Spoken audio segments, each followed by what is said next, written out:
વિદ્યાર્થી મિત્રો, હવે ચેપ્ટર 6 એનું સ્વાધ્યાય. તો કેટલાક વિકલ્પો પણ આપેલા છે. તો પ્રથમ વિકલ્પ છે કે ઉષ્માગતીય અવસ્થા વિધેય ખાલી જગ્યા રાશિ છે. હવે અવસ્થા વિધેય શબ્દ છે તો ઉષ્મા ફેરફાર નક્કી કરવા વપરાતી રાશિ, જેનું મૂલ્ય પથથી સ્વતંત્ર રાશિ, દબાણ કદ કાર્ય નક્કી કરવા વપરાય, જેનું મૂલ્ય માત્ર તાપમાન પર આધાર રાખે. તો અવસ્થા વિધેય એટલે જે વિધેય અથવા જે ગુણધર્મના મૂલ્યો તેની અવસ્થા પર આધાર રાખે, પરંતુ એ પ્રાપ્ત કરવાનો જે માર્ગ છે, પદ્ધતિ છે, પથ છે, એના ઉપર આધારિત નથી, તેને અવસ્થા વિધેય ગણી શકાય. એટલે જવાબ આવે કે અવસ્થા વિધેય જેનું મૂલ્ય પથથી સ્વતંત્ર છે. ત્યાર પછી બીજો MCQ કે સમોષ્મી પરિસ્થિતિ હેઠળ થનાર પ્રક્રમ માટે સાચી શરત શું છે? સમોષ્મી એટલે ના તો ઉષ્મા મેળવે ના તો ઉષ્મા ગુમાવે. તો delta T equal to 0, delta P equal to 0, ક્યુ બરાબર 0 ને ડબલ્યુ બરાબર 0.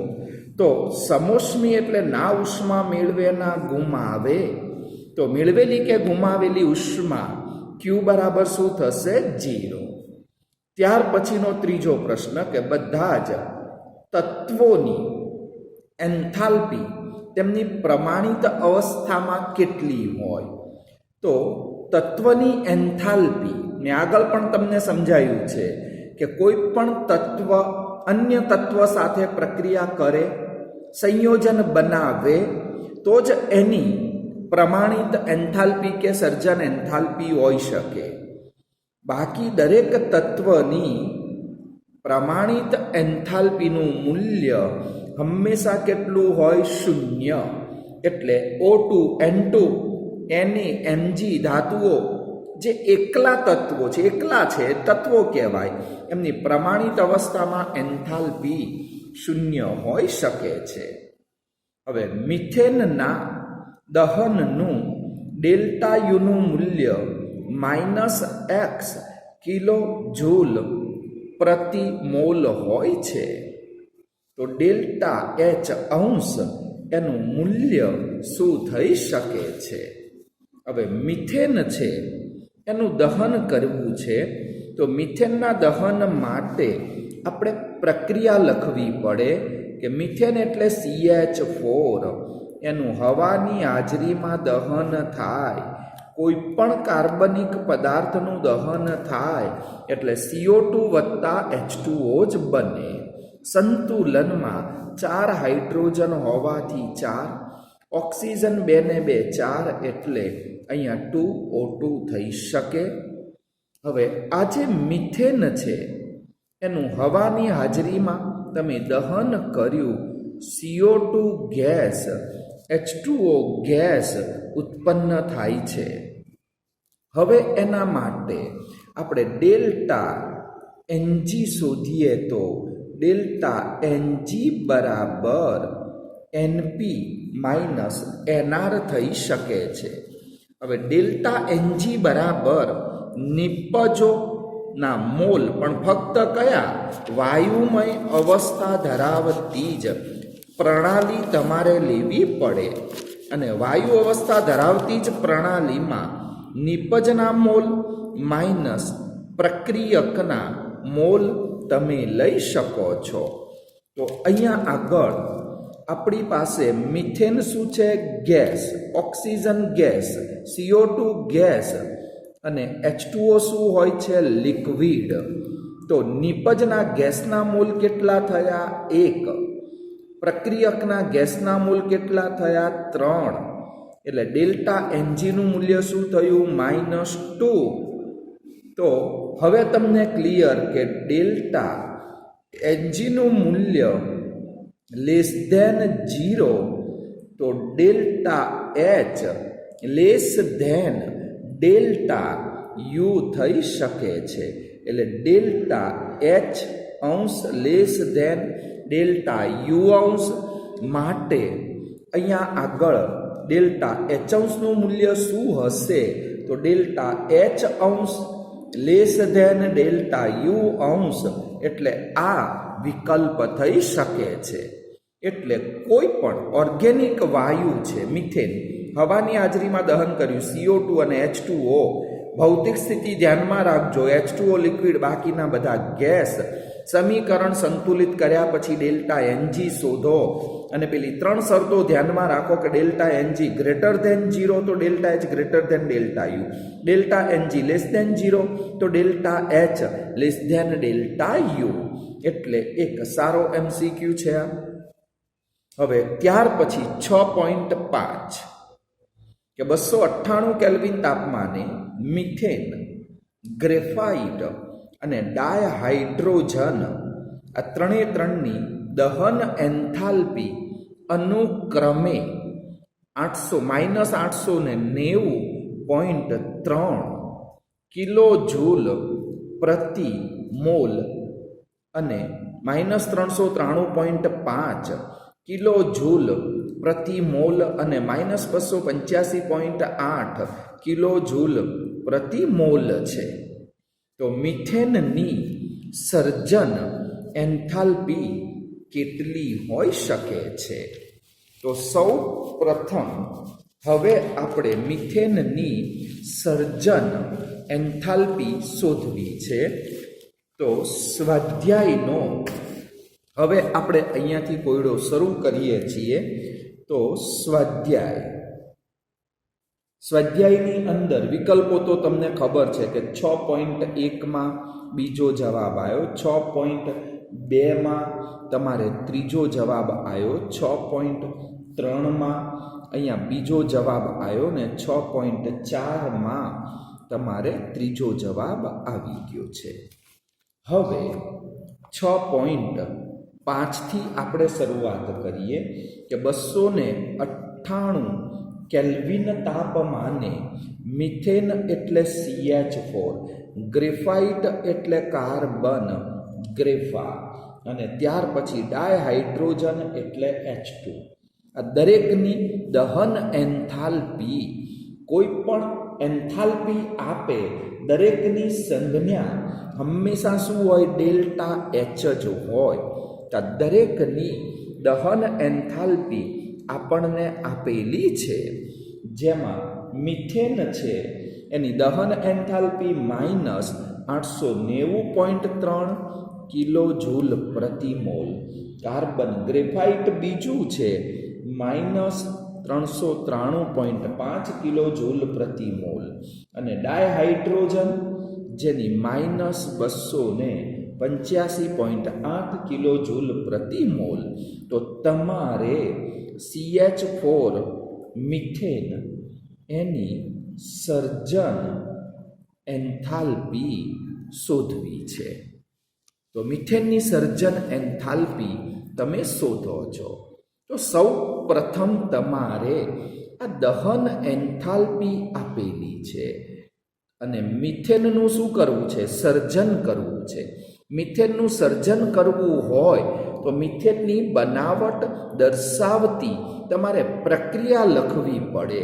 તો મિથેન શામાંથી બને? કાર્બન હાઇડ્રોજન, તો કાર્બન ગ્રેફાઇટ સમીકરણ બનાવો, એનું હાઇડ્રોજન ગેસ વડે દહન કરવામાં આવે તો એમાં CH4 મિથેન ગેસ પ્રાપ્ત થઈ શકે છે. એટલે કાર્બન ગ્રેફાઇટ જે સોલિડ એનું હાઇડ્રોજન ગેસની હાજરીમાં દહન કરતા મિથેન ગેસ મળ્યો સંતુલનમાં, અહીંયા 2H2 તમે કરી નાખ્યું. હવે તમારે આ મિથેનનું સર્જન કર્યું તેની સર્જન એન્થાલ્પી ડેલ્ટા એચ તમારે શોધવાની છે. તો સર્જન એન્થાલ્પી આપણે શોધવી છે. તાપમાન 298 છે, અહીંયા 1 મોલ મિથેન છે, તો અહીંયા પણ તમે પ્રમાણિત પરિસ્થિતિ કહી શકો.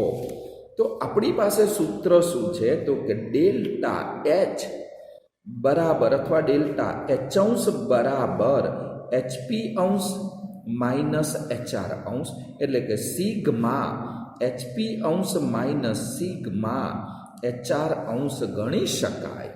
તો ડેલ્ટા H અંશ બરાબર નિપજોની અહીંયા દહન એન્થાલ્પી 1 મોલ મિથેન છે, તો ડેલ્ટા H અંશ ઓફ મિથેન માઇનસ પ્રક્રિયકો 2 છે, તો અહીંયા આગળ ડેલ્ટા H અંશ ઓફ કાર્બન ગ્રેફાઇટ વત્તા 2H2 એટલે 2 ક્રોસ ડેલ્ટા H અંશ ઓફ H2 ગેસ. કિંમત મૂકી દો, આપેલી છે કે મિથેન -890.3 માઇનસ કાર્બન ગ્રેફાઇટ -393.5 વત્તા 2 ગુણ્યા હાઇડ્રોજન -285.8. હવે -890.3 માઇનસ 393.5 બેનો ગુણાકાર કરો, 8 દુ 16 6, અહીંયા માઇનસ જ આવી જશે. 8 દુ 16 6 વીતી પડી 1, 5 દુ 10 ને 11 નો 1 વધ્યો 1, 8 દુ 16 ને 17 ના 7 વધે 1, 2 દુ 4 ને 1 5 બરાબર -890.5. આ સરવાળો માઇનસ માઇનસ માઇનસ થયો પ્લસ, તો અહીંયા આગળ 6 ને 5 11 ના 1 વધ્યો 1, 4 ને 1 5, 9 ને 7 16 ના 6 વધે 1, એટલે 6 ને 3 થયા 9. હવે આમાંથી આ બાદ કરો, મોટામાંથી નાનું મૂલ્ય 11 માંથી 3 ગયા તો 8, 4 અહીંયા 16 માંથી 9 જાય તો આવશે 7, અને 8 માંથી 8 ગયા 0, એકમ શું આવશે? કિલો જૂલ પ્રતિ મોલ. તો આનો જવાબ પ્લસ 74.8 કિલો જૂલ પ્રતિ મોલ થઈ શકે છે, જે આપણને વિકલ્પોમાં આપેલો છે ત્રીજો જવાબ. એટલે 6.3 જે છે એમાં આન્સર તમારો 74.8 પ્લસ છે, એટલે ત્રીજો જવાબ તમારો આ થશે. તો આવી રીતે આ એક્ઝામ્પલ તમે ગણી શકો. હવે ત્યાર પછી છે 6.6. હવે 6.6માં પ્રક્રિયા A વત્તા B gives C વત્તા D વત્તા Q. તો એન્ટ્રોપી ફેરફાર ધન જણાયું છે, તો પ્રક્રિયા કેવી થઈ શકે? હવે અહીંયા આગળ નિપજ બાજુ પ્લસ Q કરવામાં આવેલું છે, તો આ પ્રક્રિયા કેવી કહેવાય? જો પ્રક્રિયક બાજુ Q અથવા ઉષ્મા તો ઉષ્મા શોષક, નિપજ બાજુ પ્લસ Q તો પ્રક્રિયા ઉષ્માક્ષેપક. ઉષ્માક્ષેપક હોય તો આના ઉપરથી ડેલ્ટા H નું મૂલ્ય કેવું ગણી શકાય? માઇનસ Q બરાબર ડેલ્ટા H ગણી શકો, અને ડેલ્ટા H એનું મૂલ્ય માઇનસ હોય તો એન્ટ્રોપી ફેરફાર ધન જણાયો. તો પછી અહીંયા આગળ એ ફેરફાર તમારો ધન, તો પ્રક્રિયા કયા તાપમાને શક્ય છે? ઊંચા તાપમાને, નીચા તાપમાને, કોઈ પણ તાપમાને, અથવા તો કોઈ પણ તાપમાને શક્ય નથી અને કોઈ પણ તાપમાને શક્ય બને છે. તો અહીંયા આગળ આપણે સૌ પ્રથમ 6.1માં તમને પ્રક્રિયા આપેલી છે કે A વત્તા B gives C વત્તા D પ્લસ Q. આ નિપજ બાજુ પ્લસ Q હોવાથી આ પ્રક્રિયા ઉષ્માક્ષેપક, અને ઉષ્માક્ષેપક હોવાથી Q બરાબર અહીંયા આગળ શું કહેવાય? Delta H. Q એટલે ડેલ્ટા H, ઉષ્માક્ષેપક એટલે એનું મૂલ્ય કેવું થશે? માઇનસ, ઋણ વીજભારિત થઈ શકે. હવે એક વસ્તુ નક્કી છે કે તમને તો કહ્યું છે કે શક્ય છે કે શક્ય નથી, તો પછી ડેલ્ટા H એન્ટ્રોપીનું મૂલ્ય 0 આપ્યું છે. ડેલ્ટા H અને એન્ટ્રોપીનો ફેરફાર એ તમને ધન આપેલો છે, તો આપણી પાસે ડેલ્ટા એચનું મૂલ્ય માઇનસ છે, એન્ટ્રોપી ફેરફાર પ્લસ છે, ડેલ્ટા એચ ડેલ્ટા એસ વચ્ચેનો સંબંધ દર્શાવતું સૂત્ર ડેલ્ટા જી બરાબર delta H minus T delta S. હવે આ પ્રક્રિયા શક્ય ક્યારે હોય કે ડેલ્ટા જી લેસ ધેન 0 હોય તો જ. હવે ડેલ્ટા જી લેસ ધેન 0 હોય તો જ આ પ્રક્રિયા શક્ય બને. હવે આપણને આ ડેલ્ટા એચનું મૂલ્ય કેવું આપ્યું છે? માઇનસ. એન્ટ્રોપીનો ફેરફાર કેવો આપ્યો છે? પ્લસ. હવે આ પ્લસ આ માઇનસ એટલે આ તો શું રહેવાનું? માઇનસ જ થવાનું છે, કેમ કે આ પ્લસ છે. તાપમાન ગમે તે વધારો કે ઘટાડો પણ આ મૂલ્ય કેવું થશે? માઇનસ જ થશે. અને માટે ડેલ્ટા જીનું મૂલ્ય બરાબર કેવું મળશે? તમને માઇનસ જ પ્રાપ્ત થઈ શકે છે. હવે આ બંને, આ માઇનસ છે, આ પ્લસ છે, પણ આગળ માઇનસ, એટલે આ બંને વેલ્યુ કેવી થવાની છે? માઇનસ. તમે તાપમાન ઊંચું રાખો કે નીચું રાખો કોઈ ફરક પડવાનો નથી. ડેલ્ટા એચનું મૂલ્ય તો માઇનસ જ થાય, અને ડેલ્ટા એચ માઇનસ એટલે લેસ ધેન 0, અને ડેલ્ટા એચનું મૂલ્ય લેસ ધેન 0 એટલે પ્રક્રિયા આપમેળે શક્ય છે. આનો મિનિંગ શું થયો? તાપમાન ઉપર તો આનો કોઈ આધાર નથી, એટલે કે પ્રક્રિયા કોઈ પણ તાપમાને શક્ય બને છે. તો પછી અહીંયા આગળ વિકલ્પ નંબર કયો આપેલો છે? ચોથો. એટલે આ પ્રક્રિયા કોઈ પણ તાપમાને શક્ય બની શકે છે. એટલે આ રીતે 6.6 નંબરનો કોયડો પૂર્ણ થયો. હવે ત્યાર પછી છે 6.7. હવે કોયડા નંબર 6.7માં આપણને કહ્યું છે કે એક પ્રક્રમ, એમાં પ્રણાલી દ્વારા 701 જૂલ ઉષ્મા શોષાયેલ છે. અમુક શબ્દોને ખાસ વેઇટેજ આપજો. ઉષ્મા શોષાય, ઉષ્માનું શોષણ કરે એટલે મેળવે, તો એ ઉષ્માનું મૂલ્ય કેવું થશે? પ્લસ. 394 જૂલ કાર્ય પ્રણાલી દ્વારા થયું છે. જો પ્રણાલી ઉપર કાર્ય થાય તો પ્લસ, અને દ્વારા કાર્ય થાય તો માઇનસ. તો પ્રક્રમની આંતરિક ઉર્જાનો તફાવત એટલે ડેલ્ટા યુ શું હશે? હવે આમાં એક તો ઉષ્મા આપી છે, કાર્ય આપ્યું છે ક્યુ અને ડબલ્યુ, ઉપરથી ડેલ્ટા યુનું મૂલ્ય તમારે શોધવું છે. તો થર્મોડાયનેમિક્સનો પ્રથમ નિયમ લેવો પડે. તો આમાં ક્યુ બરાબર -701, અહીંયા જૂલ ઉષ્માનું અહીંયા આગળ શોષણ કરેલું છે, ઉષ્મા શોષાય છે. ઉષ્મા શોષાય એટલે ક્યુનું મૂલ્ય કેવું થશે? પ્લસ. ત્યાર પછી ડબલ્યુ બરાબર 394 જૂલ કાર્ય પ્રણાલી દ્વારા થયું છે. તો અહીંયા પ્રણાલી દ્વારા કાર્ય અને દ્વારા એટલે ડબલ્યુનું મૂલ્ય શું થશે? માઇનસ. તો તમારે આંતરિક ઉર્જાનો ફેરફાર છે એ શોધવો છે. તો હવે આમનો સંબંધ દર્શાવતું સૂત્ર, તો થર્મોડાયનેમિક્સના પ્રથમ નિયમ અનુસાર અહીંયા ડેલ્ટા યુ બરાબર ક્યુ પ્લસ ડબલ્યુ. ક્યુનું મૂલ્ય કેટલું છે? પ્લસ 701. ડબલ્યુનું મૂલ્ય કેટલું છે? તો કે માઇનસ 394. ખાલી બાદબાકી કરવાની.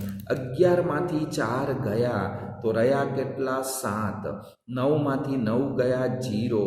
7માંથી 3 ગયા, અહીંયા આગળ દસકો લીધો તો એટલે, તો અહીંયા 6માંથી 3 ગયા તો કેટલા આવે? 3. એટલે આપણો જવાબ પ્લસ 307 જૂલ ગણી શકાય. એટલે આવી રીતે આંતરિક ઉર્જાનો જે ફેરફાર છે એ તમને પ્રાપ્ત થઈ શક્યો. હવે 6.8 નંબરનો કોયડો. હવે 6.8 જેમાં કહેવામાં આવ્યું છે કે સાયનેમાઇડ, સૂત્રો બી યાદ રાખજો, NH2CN. તો અહીંયા આગળ સાયનાઇડ સમૂહ છે, તેના ઉપરથી સાયનેમાઇડ NH2CN, એની ડાયઓક્સિજન સાથેની પ્રક્રિયા, ડાયસાયનેમાઇડ ડાયઓક્સિજન સાથે પ્રક્રિયા બોમ્બ કેલરી મીટરમાં કરવામાં આવી અને ડેલ્ટા યુનું મૂલ્ય તમને આપી દીધું છે 298 કેલ્વિન તાપમાને. તો ડેલ્ટા યુ આપેલો છે, તો 298 કેલ્વિન તાપમાને તમે એનો એન્થાલ્પી ફેરફાર ડેલ્ટા એચ કેટલો એ શોધો છો.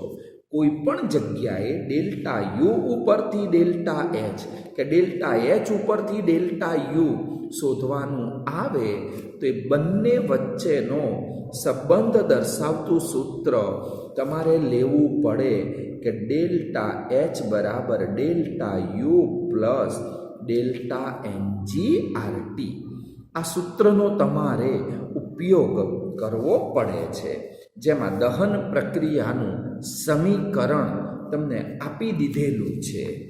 તો હવે કોયડા નંબર 8ની અંદર સૌ પ્રથમ સાયનેમાઇડ એટલે NH2CN, જેને તમે સોલિડ સ્ટેટમાં આપ્યો છે, જેનું હવાની હાજરીમાં દહન કર્યું તો નાઇટ્રોજન ગેસ બન્યો છે, વત્તા CO2 એ પણ ગેસ, વત્તા H2O લિક્વિડ છે.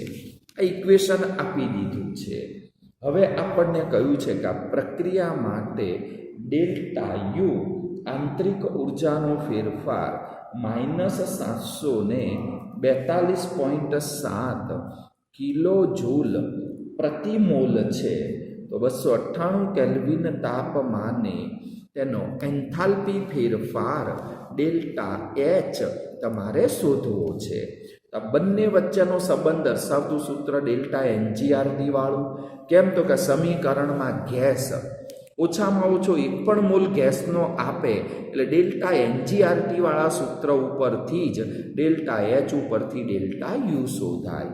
તો સૌ પ્રથમ શું શોધો? ડેલ્ટા NG બરાબર NP -NR, નિપજના ગેસના મોલ. તો અહીંયા આગળ નિપજના ગેસના મોલ, આ તો લિક્વિડ છે એટલે 1 અને 1 2 મોલ નિપજના. ત્યાર પછી પ્રક્રિયકના, તો કાં તો સોલિડ છે 3/2 એટલે 1.5, એટલે કે ડેલ્ટા NGનું મૂલ્ય 0.5 થશે. સંબંધ લઉં કે ડેલ્ટા એચ બરાબર delta you plus delta NGRT. હવે આપણી પાસે ડેલ્ટા યુનું મૂલ્ય છે, પણ આ ધ્યાન રાખજો એક કિલો જૂલમાં છે. આ કિલો જૂલમાં તો આરનું મૂલ્ય પણ કિલો જૂલમાં જ તમારે લેવું પડે, અથવા તો આને જૂલમાં લખો તો આ જૂલ ચાલે, તો વાંધો નહીં. તો અહીંયા આગળ આપણી પાસે આ જે મૂલ્ય છે કિલો જૂલમાં -742.7 પ્લસ ડેલ્ટા NGનું મૂલ્ય 0.5, ત્યાર પછી ગુણ્યા આરનું મૂલ્ય 8.314.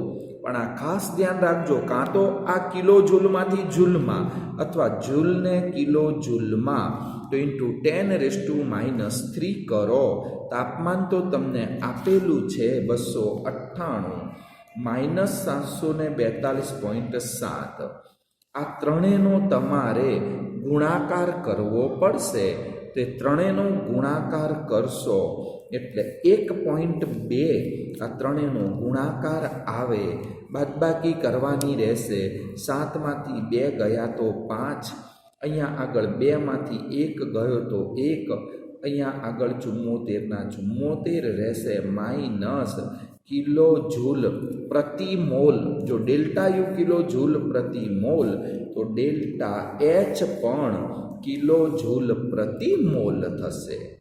તો મોટા ભાગે ડેલ્ટા એચ ડેલ્ટા યુના મૂલ્યો લગભગ કેવા હોય? સરખા અથવા તો નજીકના હોઈ શકે છે. તો આવી રીતે કોયડા નંબર 8 તમારો પૂર્ણ થયો છે.